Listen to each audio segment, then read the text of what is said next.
Alright, hey everyone, so this is a review of this 8BitDo N64 controller, which they specifically made for the Analogue 3D.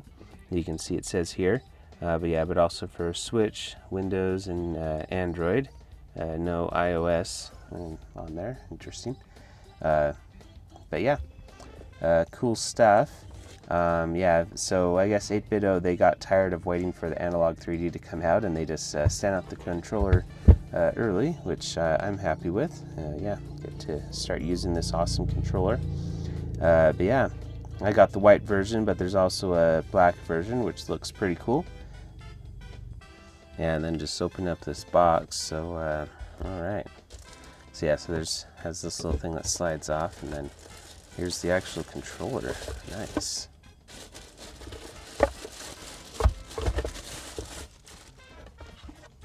Wow. So wow, holy cow. So this is quite a bit heftier than what I was thinking it would be.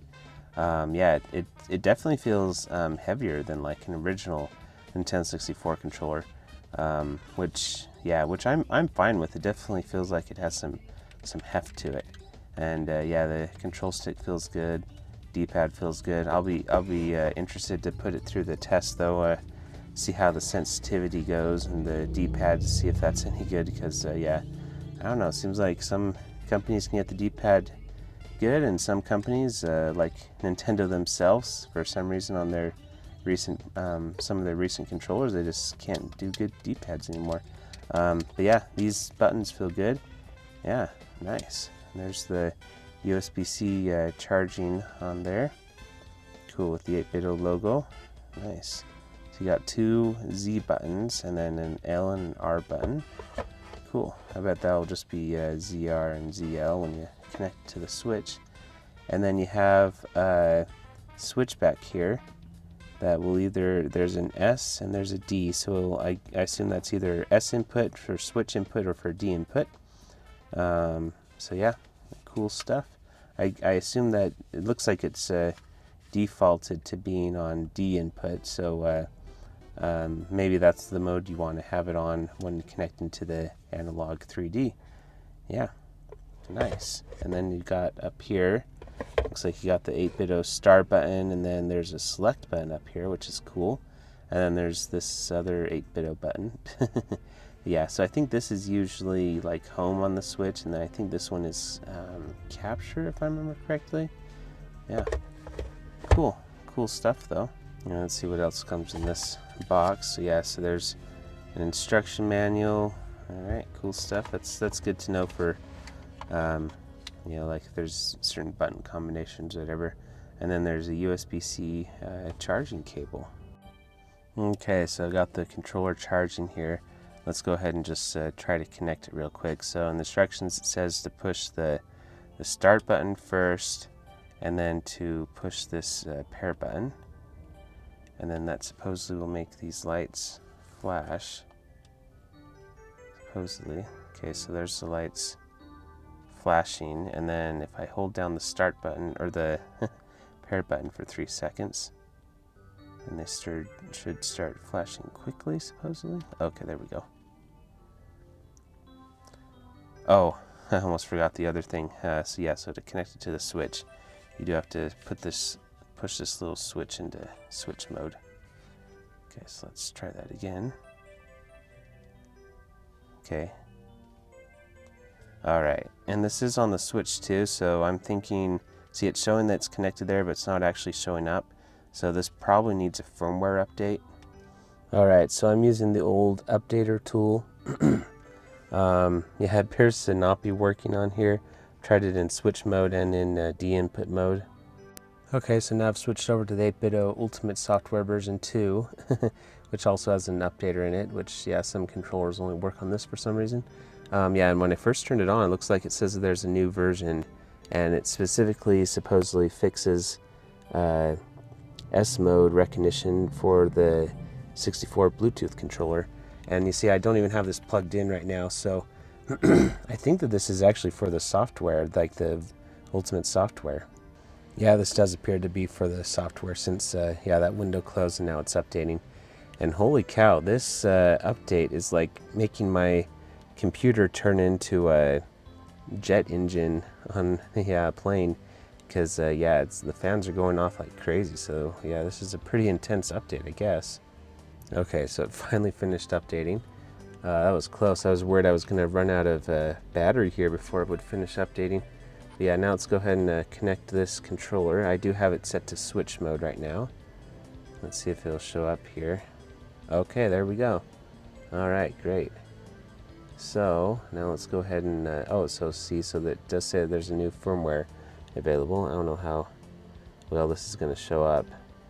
I'm sitting in the back of my car right now because I was kind of on the go, and yeah, I wanted to use this controller. I didn't want to go home and film, so yeah, it's kind of picking up a bunch of background stuff. All right, we'll just go to update, I guess.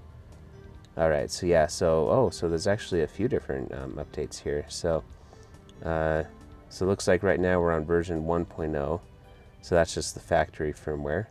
And then it looks like there was a 1.02, so that's support for Switch 2. All right, great.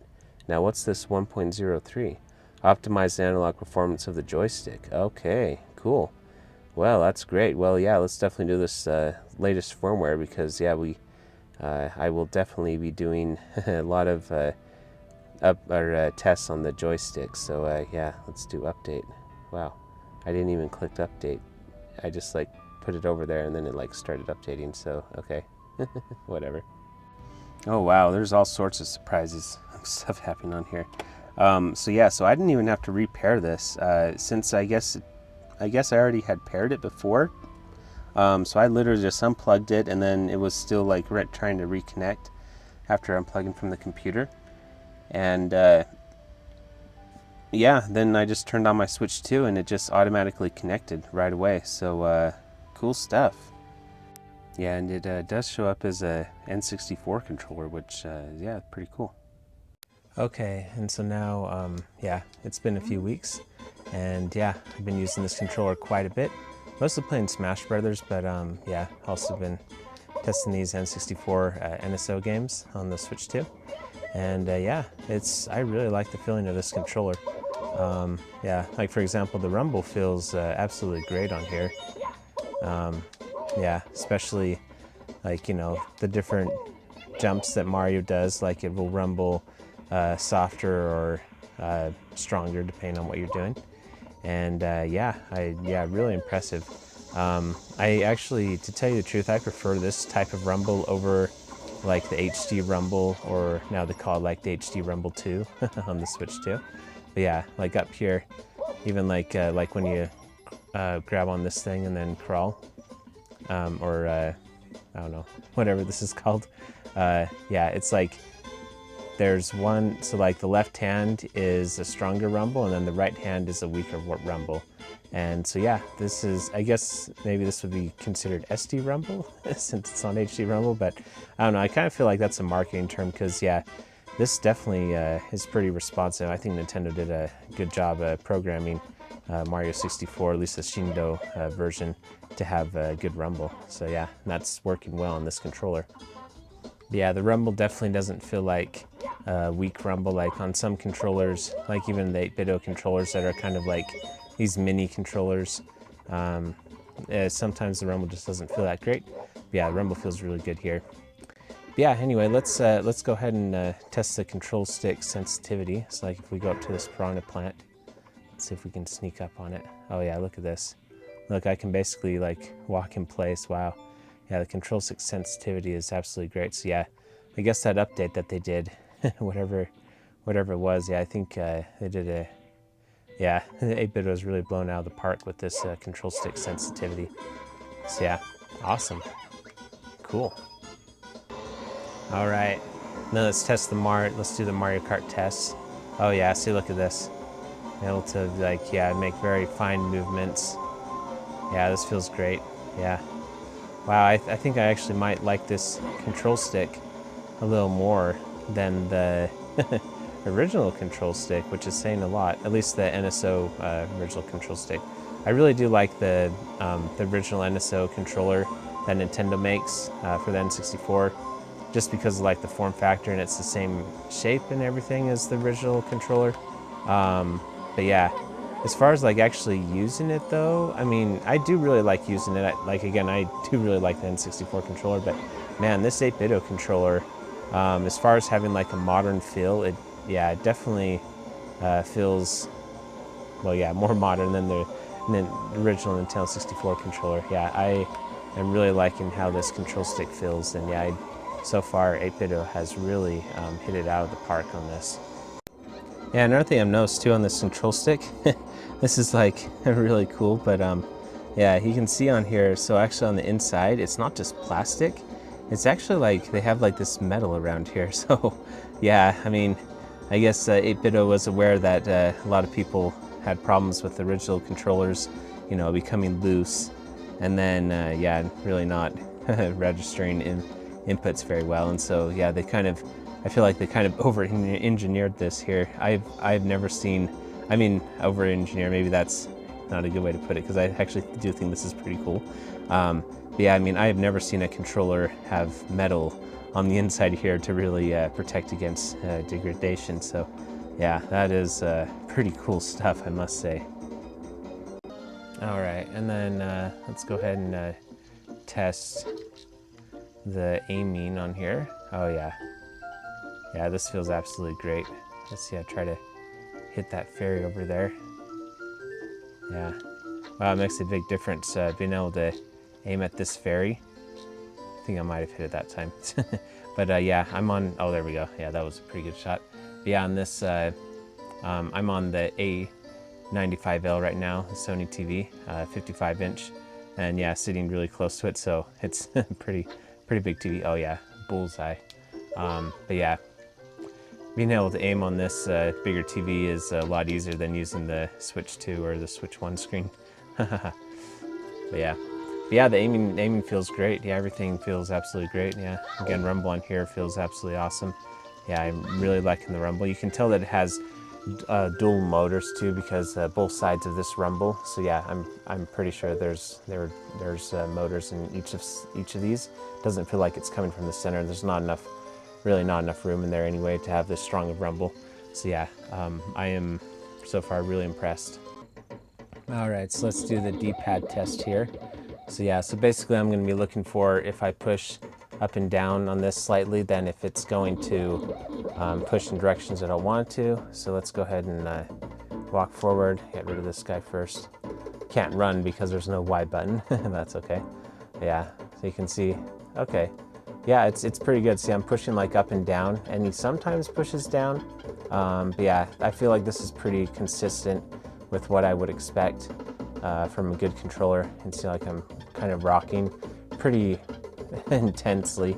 Like usually when you're playing, you're not like, you know, really pushing it hard up and down. And so yeah, usually, you know, if you're just like pushing left and right, you know, like a regular person, which apparently I'm not, then yeah, you can see it's really not pushing up and down. Whereas if you saw my review of the Switch 2 Pro controller, that controller did have a lot of problems with just having this work. And so yeah, whoops, yeah, this is hard to play without a Y button. But yeah, anyway, yeah, the D-pad does feel very good, very nice. Yeah, and I'm just kind of curious how it compares against the official NSO controller from Nintendo. This is actually something I never tested. Huh, that's weird. Oh, duh, because I pushed pause. So yeah, this one also has a pretty good D button, or D-pad. Yeah, not like the GameCube D-pad. You saw my controller on the NSO GameCube controller. Yeah, that D-pad is more like the Switch Pro controller. But again, usually people don't buy GameCube controllers for the D-pad anyway, because it's kind of small. But yeah, this seems like this official NSO N64 controller, Nintendo did a much better job on this D-pad than really any of their other recent controllers. You can see I have to push it pretty hard to get to register. But yeah, similar to the 8BitDo controller, when you're just playing like a regular person again, then yeah, it doesn't really have problems. So yeah, cool. Okay, and then let's just check to see if this controller can wake up the Switch 2 from sleep mode. I kind of highly doubt it, but let's try it anyway. So I really don't think this is going to work. Yeah, so first I'm going to turn it on, I'm going to push the home button here. Yeah, it's not turning it on. And yeah, just kind of curious, so let's see if this will turn it on. The original NSO controller, yeah, see this, since this is a Switch 1 controller, I don't think Switch 1 controllers can wake up the Switch 2 anymore, which is really unfortunate. But yeah, anyway, as far as these 8BitDo controllers, sometimes I don't even know why I test this functionality anymore. Because yeah, it seems like almost none of them can turn on the Switch by themselves, so yeah. Anyway, really disappointing though. Oh, and this is me from the future after recording everything. I just forgot to mention, so the battery life on this controller is also excellent. I seem to remember it saying it was something like 6 to 8 hours or something. I can't remember exactly, but something like that in the instructions. But yeah, I mean, I haven't charged it once since I first started using it like 4 weeks ago. And it still hasn't run out of battery. So yeah, pretty impressive. I don't know what it is, but yeah, it just keeps on going. Really gives the Energizer Bunny a run for its money. Okay, and then I'm going to test to see if this controller has motion controls. I'm going to say it probably not. Yeah, doesn't look like it. At least not in the Switch mode, maybe in D-Pen mode. But yeah, seems like you just have to aim with the C buttons, which, yeah, I mean, it's fine. I don't think this is the ideal controller to play games like Breath of the Wild because it doesn't have a Y and an X button. So, like for example, can't really use my sword here. So yeah, I'm not really too concerned that it doesn't have motion controls, I guess. Yeah, and just what it's worth, the original NSO N64 controller from Nintendo also doesn't have motion controls, so yeah, you also have to, if you really want to play Breath of the Wild with one of these controllers, yeah, you also have to use the C buttons for that. So yeah, I'll just give you some of my final thoughts on this controller. So yeah, this is where I've used it the most actually, is playing Smash Ultimate. So first off, when you're playing on Switch games like this, then it really doesn't, or like the rumble doesn't work, unfortunately. But again, I don't think that's 8BitDo's control or 8BitDo's fault. That's more of just because Nintendo doesn't implement rumble on their N64 controllers. It's like, apparently on their NSO controllers, it's like a game-by-game basis, because the GameCube N64 or the GameCube NSO controller also doesn't have rumble on most games. They actually had to do like an update for Smash Brothers to get rumble working. So yeah, I guess Nintendo, I don't know. It's really unfortunate that is the case, but oh well, whatever. So yeah, again, I don't think this is something that 8BitDo can really fix because, yeah, that's just the way Nintendo treats NSO controllers.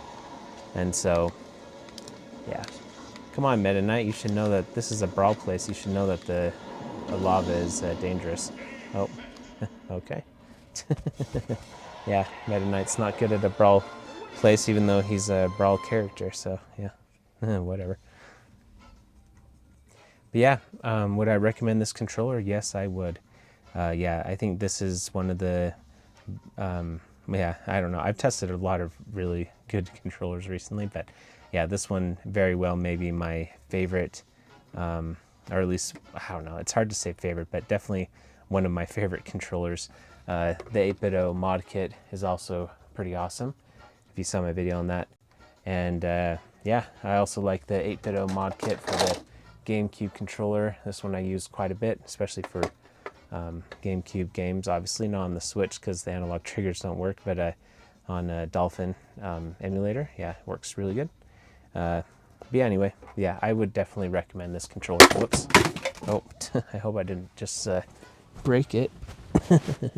Yeah, I guess that is something else I could talk about. Looks like it's fine, even though it fell pretty hard. Seems like it's working okay. But yeah, another thing that I am not a huge fan about is, so I almost kind of wish I would have got the black one, because I feel like if I do drop this controller a lot, then it can get scratched easily, and it'll probably show up more on white compared to on black, like if it gets scuffed up. But it seems like it's actually, in pretty good condition still, even though I just barely dropped it. So yeah, I guess that's a good thing. But yeah, another thing though I do wish that were different is I wish that the buttons were the actual original controller buttons on the original Nintendo 64. So you can see the original Nintendo 64, there's like the blue, the green, the yellow, the red. Yeah, just all white or all black is I think kind of boring. But I guess if you really want to, you could probably, you know, take the controller apart and then spray paint the buttons a different color. Maybe I'll do that in a separate video. I think that would be kind of a cool project. But yeah, anyway, I think that'll do it for this video. So yeah, if you like this stuff, make sure you like, subscribe, comment, all that great stuff. We'll talk to you later. Bye.